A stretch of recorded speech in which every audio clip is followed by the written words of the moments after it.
Hello students, let's see the question. The most active phagocytic white blood cells are eosinophils and lymphocytes, neutrophils and monocytes, neutrophils and eosinophils, lymphocytes and macrophages. So इन्होंने पूछा है ऐसे कौन से white blood cells हैं जो कि phagocytic होते हैं. तो सबसे पहले हम समझ लेते हैं कि what is phagocytic cells, what are phagocytic cells and what is phagocytosis.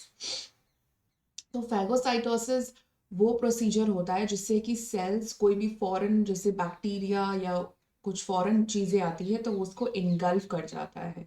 तो इसके लिए जैसे कि आप ये डायग्राम देख सकते हैं तो ये नॉन स्पेसिफिक इम्यूनिटी के अंदर आता है यानी कि इननेट इम्यूनिटी के अंदर आता है. सो यहाँ पे आप देख सकते हो जैसे कोई फैगोसाइट है. Phagocyte can be any cell, like it can be a neutrophil because neutrophils phagocytosis करते हैं. सो जो भी पैथोजन आता है उसमें टॉल लाइक रिसेप्टर्स अगर हैं तो वो इसके साथ में बाइंड कर सकता है. जैसे कि आप यहाँ देख सकते हो बाइंड करने के बाद वो उसको इनगल्फ कर जाता है, वो उसको इनगल्फ कर जाता है, फैगोसोम बन जाता है और फिर डाइजेशन ऑफ द पैथोजन हो जाता है. इस तरीके से ये पूरा प्रोसेस हो सकता है यहाँ पर. ठीक है. तो न्यूट्रोफिल्स जो हमारे न्यूट्रोफिल्स हुए वो ये शो करते हैं यानी न्यूट्रोफिल्स हैव फैगोसाइटिक कैपेबिलिटी. सो जैसे कि ये क्या करते हैं, ये ब्लड कैपिलरीज से लीव करके वहां से जा करके अगर मान लीजिए कोई कट वगैरह लग गया है या कोई इशू इंजरी हो गई है तो वहां पे ये बहुत तेजी से जाते हैं और जो भी फॉरेन बैक्टीरिया बॉडी के अंदर घुसने की कोशिश कर रहा है उसको फैगोसाइटोसिस कर देते हैं. Now, not only neutrophils but macrophages also.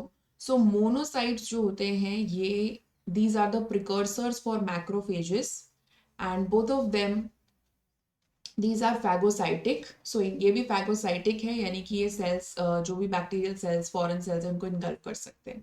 So option A में देखते हैं eosinophils and lymphocytes. So eosinophils तो resist infections and allergic reactions में activate होता है. So ये phagocytic नहीं है इतना ज़्यादा. lymphocytes जो है it can be two types, B lymphocytes and T lymphocytes. तो B lymphocytes में B plasma cells आ सकते हैं जो कि antibody secrete करते हैं. सो इनका अडेप्टिव इम्यूनिटी में ज़्यादा रोल होता है, इनका डायरेक्टली इसमें कोई रोल है नहीं इनेट इम्यूनिटी में. सो इसको भी हम क्रॉस कर देते हैं. और टी लिम्फोसाइट्स तो हमारे सेल मेडिएटेड इम्यूनिटी के काम आते हैं, बेसिकली अडेप्टिव इम्यूनिटी.